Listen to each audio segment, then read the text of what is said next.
welcome to this breaking news edition of the broadcast from the I-24 News Desk. I'm Hamda Salhout in Tel Aviv. A barrage of rockets fired from Lebanon. Israeli security services saying that at least 30 were fired into Israeli territory. Heavy damage caused in parts of the northern parts of the country after some of these rockets did make impact. The Iron Dome missile defense system activated, intercepting a large sum of those rockets. Three security sources telling Reuters that Palestinian factions are responsible for the firing of these rockets from Lebanese territory with the approval of the armed Hezbollah group. Let's bring in I-24 News senior correspondent Bianca Zanini joining us live in studio. Bianca, give us some of the latest updates that have developed in the last couple of hours. Right, so this is, of course, a major escalation with a very high risk of leading to a full-out war. We're not there yet, but it all depends on the next few hours. They are crucial.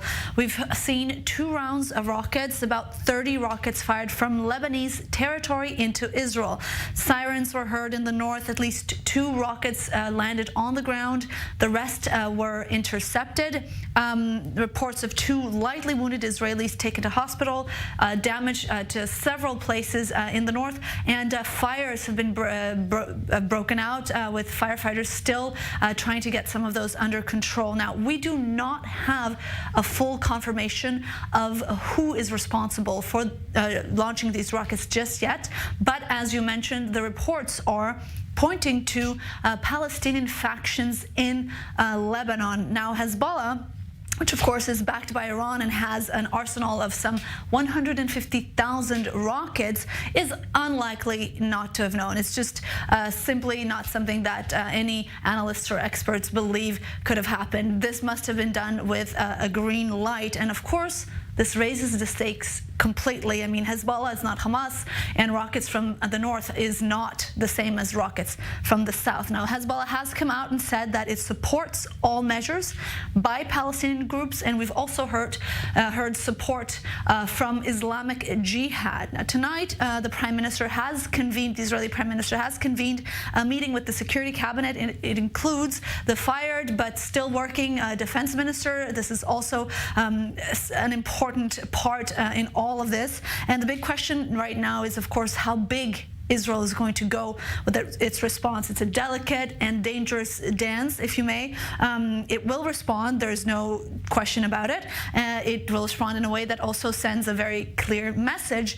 At the same time, the risk of overshooting the response and then this leading to a much larger war is very high. So the next few hours are crucial.